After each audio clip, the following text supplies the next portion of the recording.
When I went to my husband's hometown, the one who came to pick me up at the airport was his ex-girlfriend. And to make matters worse, when we tried to get into the car, the doors were locked and wouldn't open. Just then, the car window opened and my husband said something like this. I never intended to give you a ride from the start. Always complaining about my job. I'm sick and tired of you.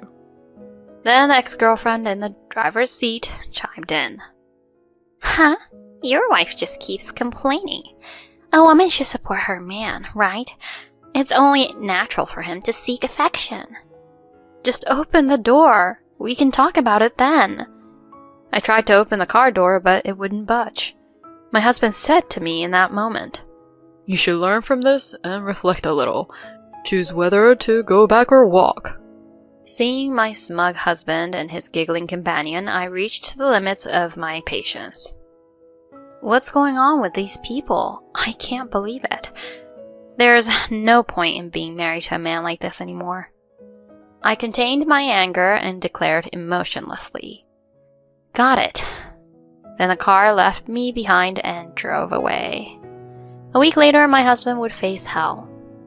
My name is Megan Morris. I'm a 28-year-old part-time housewife. I got a job at a major company in the city and have been working hard ever since.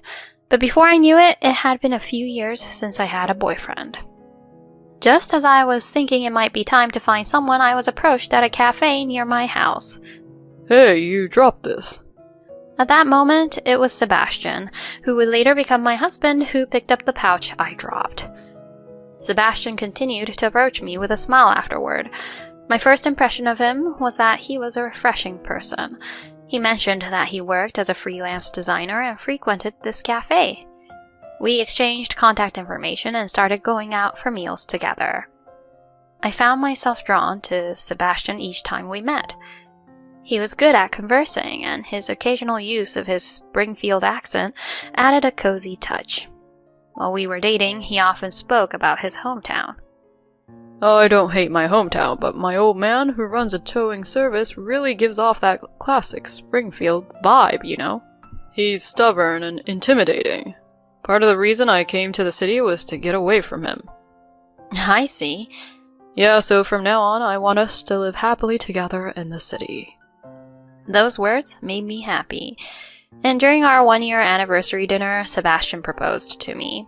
I happily accepted the proposal and got engaged. Afterwards, my parents also approved of the marriage, and next it was time to visit Sebastian's family. When we arrived in his hometown, Sebastian's mother came to pick us up at the airport by car. It was another 2-hour drive from the airport to Sebastian's family home. When I nervously greeted my mother-in-law, she laughed boldly and said, "You don't need to be so nervous. Come on, get in, get in." During the car ride, I was able to have a pleasant conversation with my mother-in-law.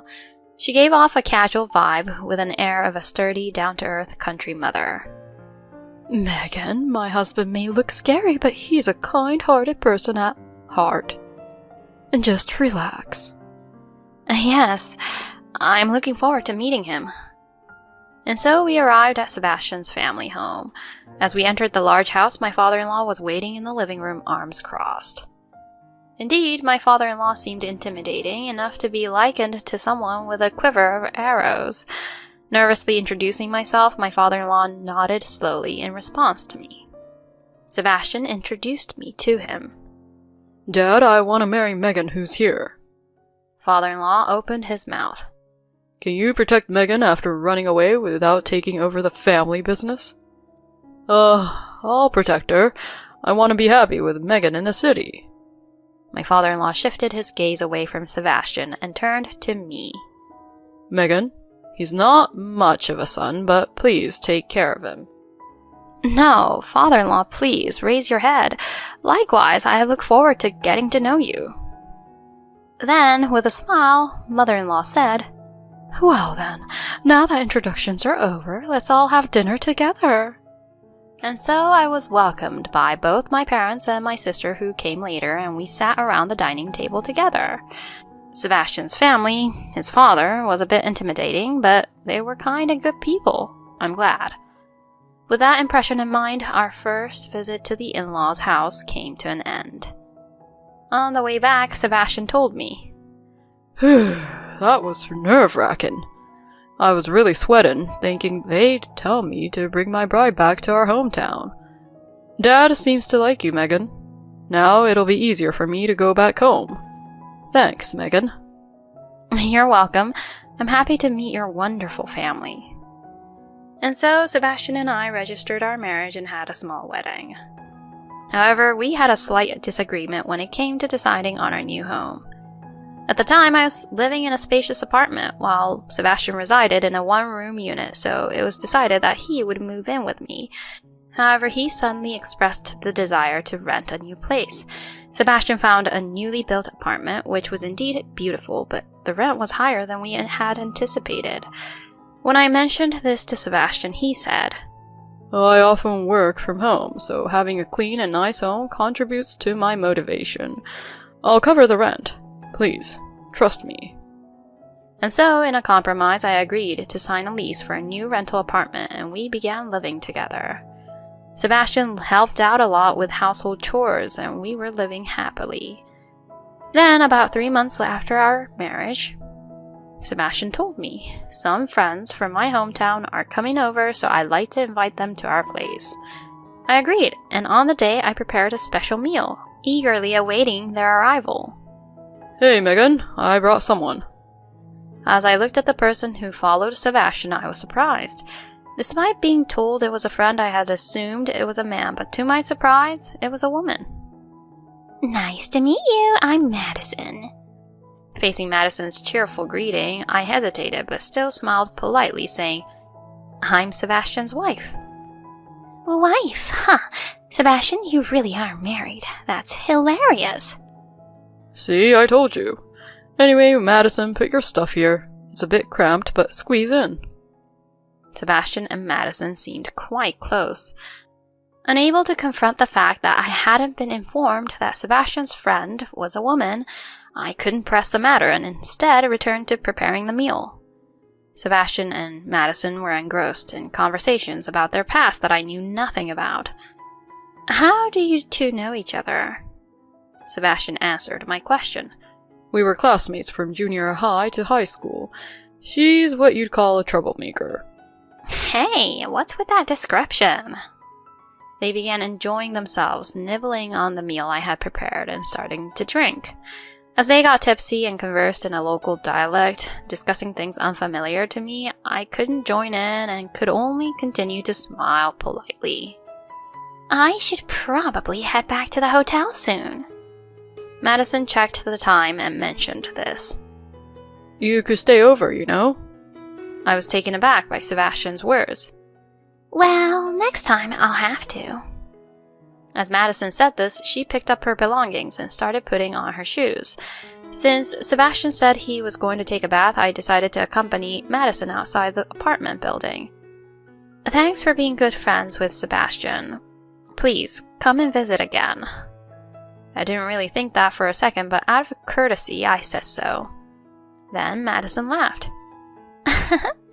You're pretty good at playing along. Huh? Let me tell you, Sebastian and I used to date back in high school.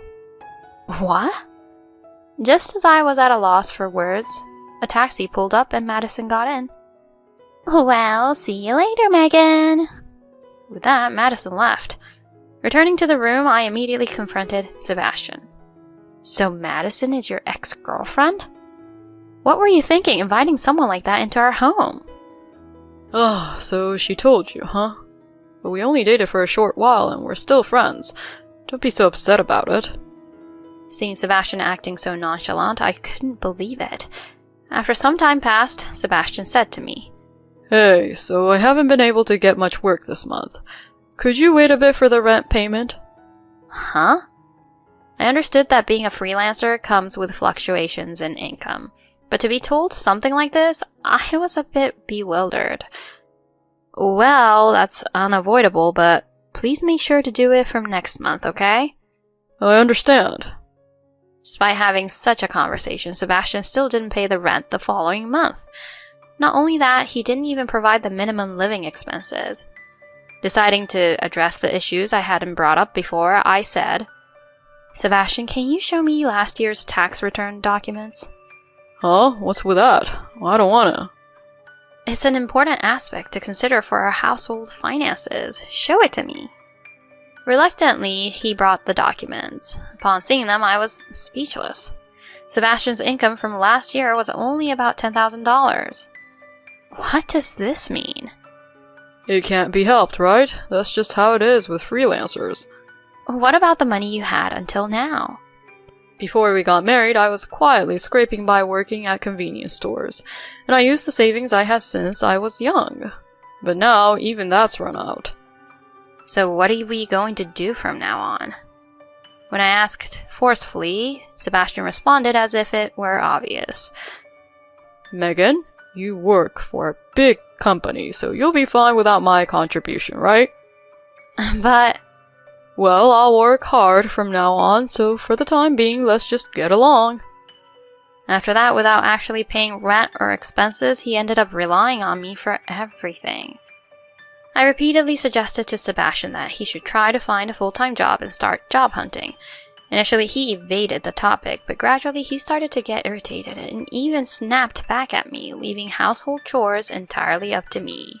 He didn't do any housework and didn't contribute financially. Living with Sebastian like that, I accumulated a lot of stress. As time passed, the first end of year since our marriage approached. Can we go back to my hometown for New Year's?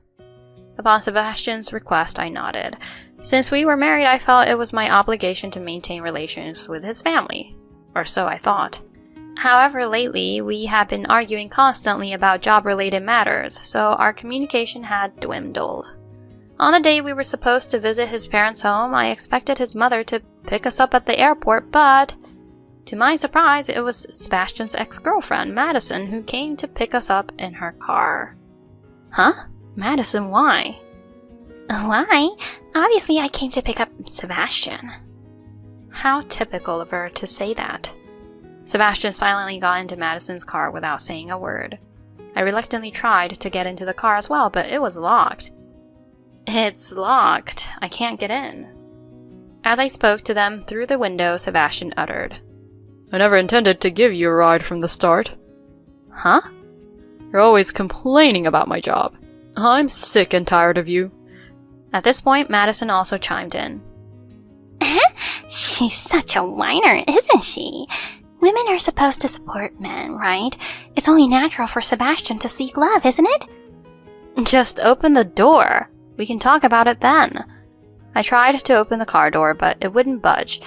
At that, my husband blurted out, You'd better learn from this and be a little sorry. Go home or walk. Your choice. Seeing Sebastian's smug expression and Madison's giggles, I reached my limit of patience. What is it with these guys? I can't believe it. There is no point in being married to this man anymore. I contained my anger and calmly stated, I understand. Then the car sped away, leaving me behind. As I watched them disappear from view, I returned to the airport in frustration. I couldn't bear the thought of walking back to my in-laws' house anymore. While waiting for the return flight, I called my in-laws and explained the situation to my mother-in-law. She then informed me that my father-in-law would take over for her. Hello, Dad. I'm sorry I can't come today, but... I talked on the phone with my father-in-law for a while. Later, I returned to the city and immediately signed a lease for a week-to-week apartment. I found a moving company that could move me on the same day and decided to move out right after the new year. On the day of the move, I had my belongings transported to a storage unit and to the weekly apartment. After leaving the divorce papers in the empty room, I left the house I had been living in. This was a week after Sebastian left me behind. When I returned to my weekly apartment, I received a phone call from my husband. I ignored it, but he kept calling persistently. Feeling annoyed, I finally answered the phone and he suddenly shouted, Hey, Megan, what's going on? When I came home, it was like an empty shell. You even left the divorce papers. Did you leave? What are you thinking?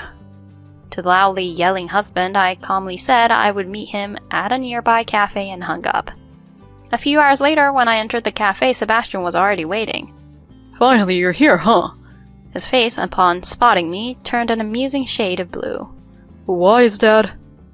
So I had brought along my father-in-law.